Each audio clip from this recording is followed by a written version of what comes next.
You're listening to Court Reserve Unscripted with me, Ashley Owens.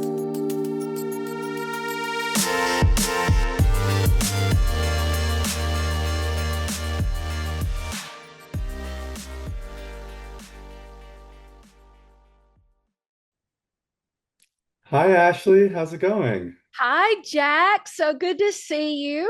So good to see you. Thank you so much for having me on. I've been looking Oh, forward to this. yes. We met a couple months ago. We have a mutual friend, and I found out that you were the type of person I would love to have on Unscripted because you played college tennis, which for some of us adult tennis players was a dream that we never got to experience. So I really wanted to just like dive in and just talk about what it was like to be a college tennis player because Court Reserve is our passion and our journey. And we have a lot of people that, were probably more in my shoes than yours. So how did you get started in tennis? Let's start there. Oh, that's such a fun question. Yeah, and thanks. I'd love to talk. This can be a trip down memory lane for me. So my mother was a big tennis fan. I know a lot of people in tennis start very, very young. I think I was actually at the extreme end of that. There are photos of me with her on the court when I'm like 3, 4 years old. So I got into tennis really, really early on. I think probably I just liked hanging out with her, but then I got really into it. And as a child, I had a lot of rage, and tennis was a fantastic way to get rid of that rage. I think I forget how my old coach used to describe it, but I would just hit home runs. I would just bash the ball as hard as I could. The lines were nothing to me. They could not contain me. And so that was kind of how I got into it. And then, grew up playing a whole bunch of different sports, tennis, football, basketball, baseball, all the team sports, and then tennis, really. And so it was interesting because I think I gravitated towards tennis the most as I kind of became a teenager, but kind of kept playing tennis throughout the juniors at a high level until eventually specializing in tennis. And then, I was always so excited to play college tennis because it was like I'm a social guy. And so tennis was the sport I was the best at and the one I loved the most. But it's so damn lonely sometimes when you just play Yeah. tennis out there all on your own, no coach, no friends unless you're playing doubles. And so I was always so, so excited to play college tennis, which is kind of, so that was sort of always my goal really since probably like middle school age, young teenage years. Okay. So yeah, that was kind of the origin story. The rage issues were a thing for a while, but hopefully I kind of cleared those up We later hope on in so my too. career. Yeah. So let me ask you a question. So growing up, do you think playing the other sports helped you, become the tennis player that would allow you to go play college? Because, even from coaching our own kids, Tim and I, they were always so good, but we also encouraged them to play those other sports. Do you think that helped? 100%. I think I would advocate for any parents who have kids, even if they know the kids are going to eventually specialize in tennis, keep them in other sports for a while. First of all, tennis is quite isolating, and probably pickleball to an extent too now, where if you're just doing that on its own, I think it can be hard. And there's definitely there's a phenomenon for sure where some kids get a little bit wrapped up into themselves too much if they start with an individual sport from a very young age, and that's the only thing they do. In a lot of cases, they end up doing homeschooling as well, traveling for tournaments.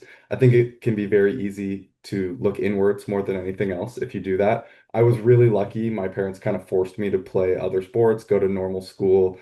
And so I think that's really good just for like the social aspect of everything.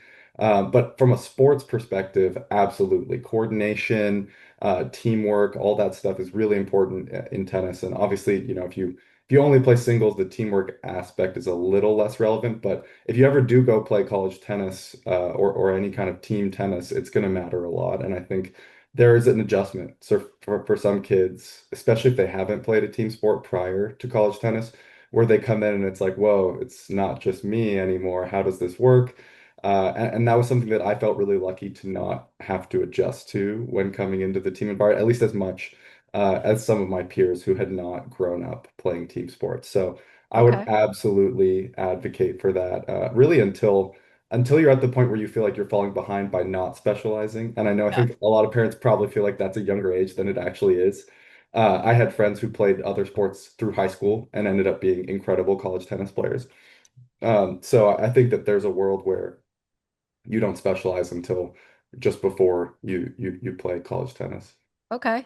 I know that we work with a lot of coaches and instructors who use the CourtReserve platform. And over the years, we've met a lot of great instructors and coaches.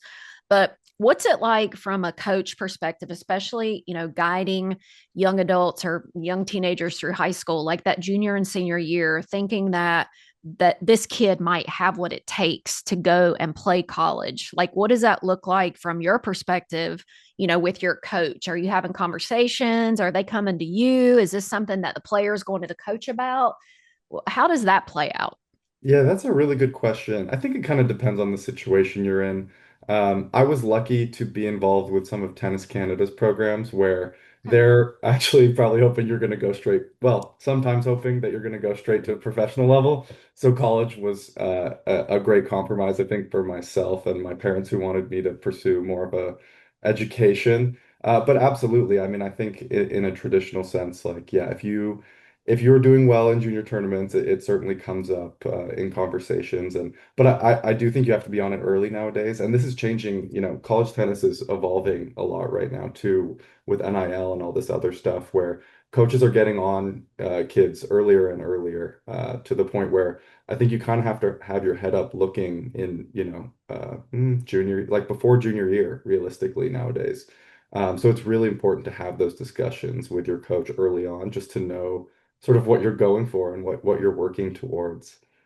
What are some of the things that your coach or coaches did for you, in your high school days that really prepared you to be a great college athlete? And especially, I'm sure that there were probably more than one school. You ended up at the University of Washington, but there's probably more than one school that you were looking at or they were looking at you. So, what were some of the things you and your coaches were doing together to help prepare you for that? Yeah, absolutely. So, with my coaches in high school, I was really lucky because they really emphasized kind of growth and development rather than chasing like programs that had like a specific metric or ranking, and really focusing less on that side of things and more on like, am I going to find a coach that I'm going to work very well with that's going to help develop my game? Because it's a four-year sort of time period. You don't want to optimize for like that first day showing up. You want to optimize for when you're finishing on a high note. And so I was really lucky because my coaches up in Vancouver, where I grew up, were well connected with Matt Anger at the University of Washington, who was an all-time legend of college coaching. And so through that kind of pipeline, I was lucky to kind of get shoot in. And then yeah, was just so benefited so greatly from having folks who had played at a really high level prior to coaching, just because they understood, what I was going through at that time, and were just incredibly helpful for my development. I think there's kind of two types of college coaches. There are some that are more like roster builder, general manager style.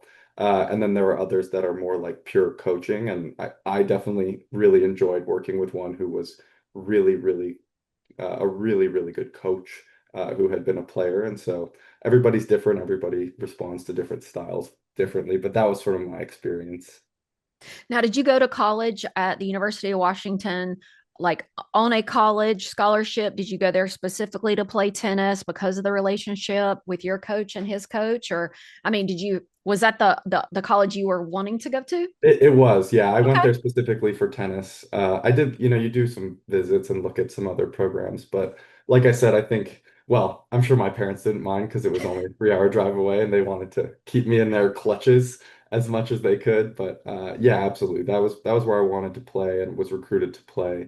And I think it was just kind of looking at the holistic picture, right? Like you have good academics, which mattered. So kind of check that box.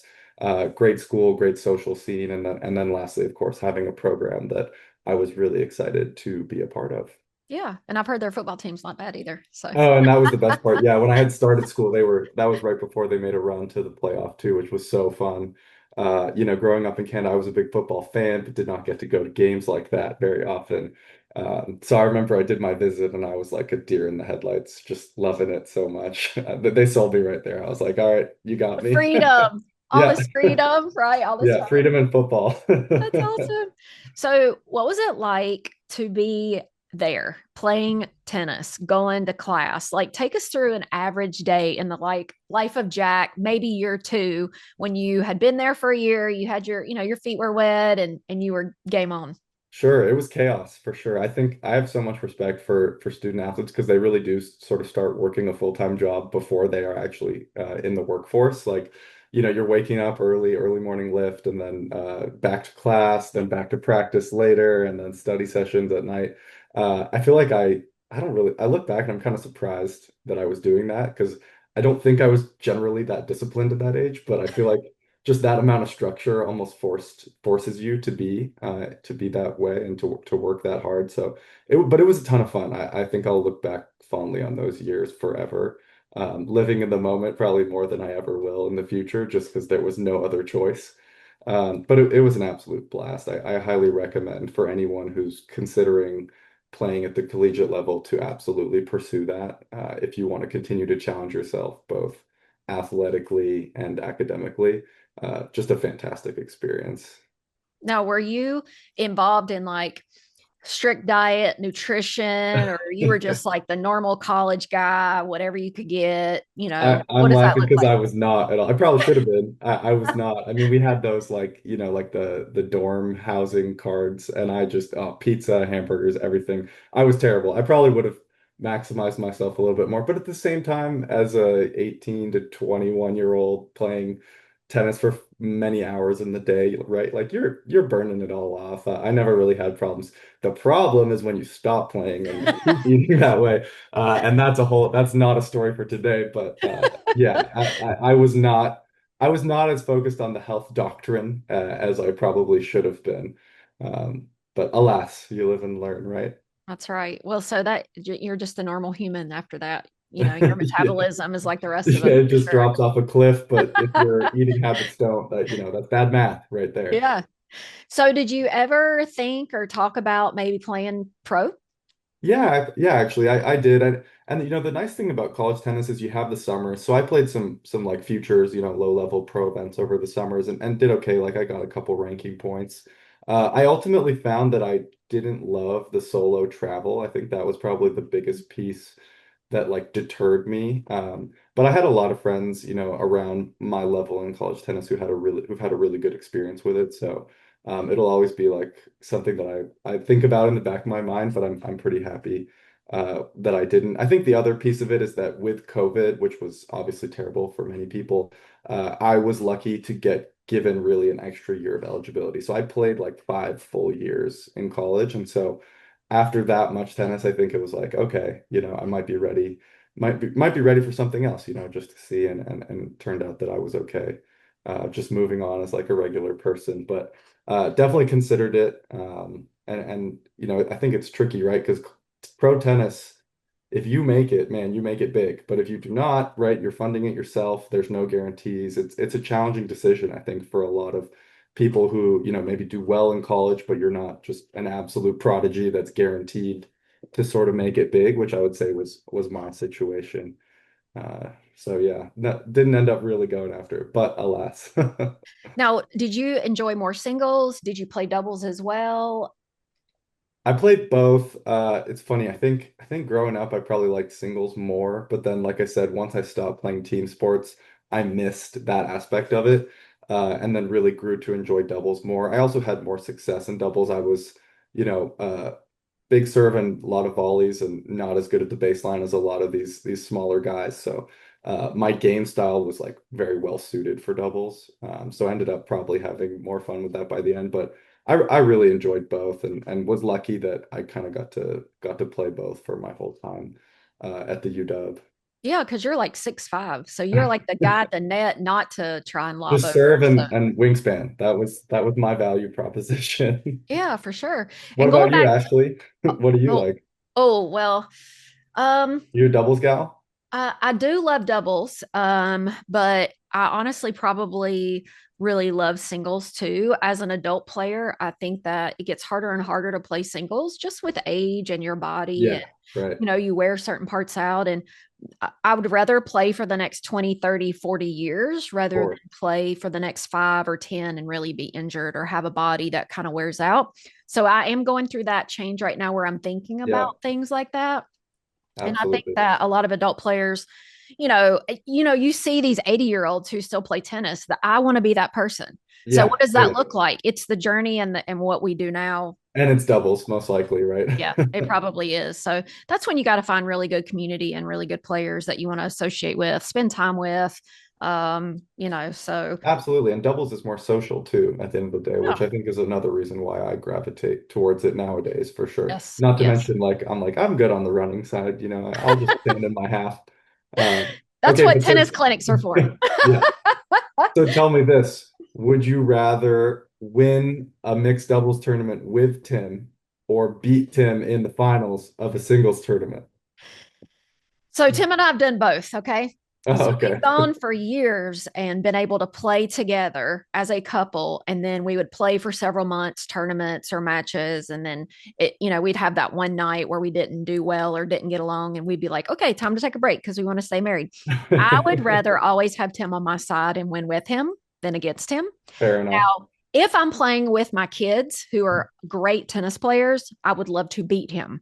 But if Yes. we're in like a normal adult tournament, I want him by my side. So, yeah. Oh yeah, I'm sure the Owens family doubles matches are probably highly contested. They have been very competitive over the years. And now since a lot of my family plays pickleball, I mean, that's another thing that, is very competitive. Do you think that if pickleball where it is now would have been, when you were getting into tennis years ago, would you have gone the pickleball route or would you have stayed the tennis route? What do you think? Oh, that's such a good question. It's hard to say. I think I would have stayed with tennis. I always loved tennis so much. And I must admit, when first started picking up 5 years ago or so, I was so anti-pickleball. Like it's taking over tennis courts, the sound. I was one of the biggest haters. I will admit I have absolutely come over to saying that I think there's a world where both tennis and pickleball are very successful, and I think that's what we're really seeing right now. But initially I was just such a hater. I did not like the sound. A couple clubs near where I grew up got like pickleball lines painted on them, and I was like, Oh, oh, the bounces are terrible. Got to have these other nets on the side of the court, or they just take the courts over. And so I hated that. But I love where we're at now, where it's really just like racket sports are growing, and yes. with some padel sprinkled in there as well. I think it's really fun to see that pickleball, I think having that slightly lower sort of skill barrier to Mhm. entry is also great because it just brings more people into racket sports. I have a bunch of friends who never played tennis, probably never would have tried, got into pickle and were like, wait, this is so fun. And now they're like also, picking up a tennis racket too. So Oh, that's cool. um, I've definitely come over to the the let's be friends side of things Yeah. after playing some pickle and really, really having a good time with it. But I think I would have been still on the tennis train. Yeah. What about you guys? Because you guys started as tennis too, right? Oh, for sure. It was totally tennis. And then COVID hit. We got into pickleball. We started getting more and more pickleball clubs from CourtReserve and just trying to learn the game and understand the club aspect. Um, I mean, Tim will be the first to tell you that he was a pickleball, like, what is this sport? I'm not old. I'm not playing the sport, Right, right. And then as soon as he learned the game of pickleball, he didn't pick a tennis racket up for like 3 years. Because So it's he does, addicting. yeah. So he does play both now. And he's an incredible athlete. He picks things up very quickly. He has great hand-eye coordination. He's like a spider monkey. He can get to most things on the court. And so he's a great partner to have on the court, and he's a tricky partner. And so you have to be very careful because if you play against him, like he's going to try and win it down the line or, win across court, short angle, drop shot, Mhm. so he's got Humiliate you all of along it. the way. Yeah, he's got all of it, for sure. But I think that when we play both, and I know I have even family members who have said this is not true, but I feel like when I play both, then it increases, both of my sports, right? You Oh know, you yeah. play pickleball, my tennis short game's better, right? You play Yep. Yep. tennis, you're gonna, drive it, the pickleball. So I really love both. I do play more tennis than pickleball, even though I own and run a pickleball club. But that's because it's just where I am right now. Tennis, Yeah. that hit of a tennis ball, there's nothing like it. The That's sweet the spot of a thing. tennis It's the most racket. satisfying Oh, it is. feeling out there. It And is. pickleball is so fun because it's like so much easier to like you have so much less of that kind of oh I shanked the ball completely in Yes. pickleball. Yeah. But I don't think you ever get that pure feeling from tennis No. that you do from tennis. Oh, absolutely. And I will say, at Old Coast, the USTA, they have an adult red ball program now, which I'm a big fan of. Oh So they're yeah. trying to introduce more adults to tennis. And it's a smaller racket that you can start out with, but the ball is a lot bigger. It's the Oh red yeah. ball, and we've played it on the pickleball courts and it's so fun. And It it's is. almost like paddle, right? It's just play a racket sport. Pick one or Yeah, pick all, but go play a racket sport because it's so good for you. I I mean, the agree. And stats they are out. and playing any one of them will get you way better at all the other ones too. Absolutely. But Yeah. I'm a huge fan of the red ball. It's funny when Tennis Canada was like first getting into the red ball, kind of like rather than just throwing 5-year-old kids out with like a huge racket that was bigger than them. I was like one of the little guinea pig kids that they tested the red ball on. And then it was like I couldn't hit the fence with it anymore, and they were like, this is probably good. Like let's do this. So maybe you should have been a golfer. Is that what you're saying? Well, that's kind of I'm getting into that now, but no, I wouldn't change it at all. That's So awesome. tell me this, you guys with CourtReserve are probably better positioned to see this than anyone else, I would say, in America for sure. In 5 years from now, what's more popular, tennis or pickleball? Oh, I think pickleball is going to continue to get popular, but I think tennis is as popular or it's driving the pickleball, right? Yeah, And just like you said, they're doing great programs around getting more adults into tennis. I think tennis is just, it's that sport that's been here for so long. And I think that it's just going to continue to grow both of them together. And I think more clubs who adopt both yeah, are going to be sustainable because you can introduce people to multiple sports. It's like when a pickleball club has a golf sim, right? The golfers totally. go in and play on the golf sim and then they're introduced to another sport. And I think the same can be said for both tennis and pickleball. I agree. I feel like the multi-sport community is kind of the future of a Mhm. racket club for sure. You Absolutely. got Yeah, two shots on goal to get people in the door. Once they're in the door, absolutely. pretty much everyone who likes pickle or likes tennis, if they try the other one, they're like, okay, this is also very fun, I think. Yes. Yeah. Usually, not for sure, but All usually. So right. that's, So I always wrap up my unscripteds with some fast questions. Are you oh boy. ready? Yeah, I'll try. All right. If you had to play doubles with a tennis player that maybe you looked up to when you were growing up versus a tennis player from today, who from the past and maybe who present today tennis player would you play doubles with? Okay, so my favorite player growing up was Andy Roddick. Always has been, always will be. He was my goat, my hero. So I would absolutely choose him. Although I'd probably be so nervous if I did get to play doubles with him. And then from the current group, it's funny because growing up in Canada, I played a lot with like Felix and Dennis Shapovalov. So I'd probably pick one of those two just because they're someone who I know at least from the past, and I'm always cheering for them on the pro tour. But then a couple other names. I feel like playing with Gael Monfils would be so fun. He's such an entertainer. I've always just gravitated to watching him play. Could say the same for like a Bublik or someone else like that, where they might not take it the mo as seriously as others, but they're just such great entertainers, and that's kind of where I'm at with my tennis these days. So just in it for fun. So I think those two would be really entertaining. Love it. What's the one major you haven't been to that you want to go to? I would love to go to Wimbledon. I've never been. That's number one on my list. Absolutely. Mountains or beach? Mountains. I'm a Pacific Northwest guy. I love the beach too, but mountains, mountains all day. And coffee or tea? I'm a converted coffee drinker. I grew up drinking tea. I'm now full steam ahead on coffee. And who's going to win the college football national championship this year? Oh God, that's a tough one. Well, I'm a Washington Husky. I was very sad to see us lose to Oregon. I can't pick Oregon, although I think that they have a great shot. I'll just run with Ohio State, keep it in the Big Ten. Buckeyes, let's go. Well, Jack, it was so great catching up. Thanks for coming on Unscripted. And I really appreciate everything and all your great communication and great conversation today. Oh, thanks, Ashley. This was super fun. Thank you for having me on. Thanks for listening to this podcast. If you'd like to learn more about how CourtReserve became the go-to club management software for racket and paddle sport clubs, come say hello over on our website. There's a link in the show notes.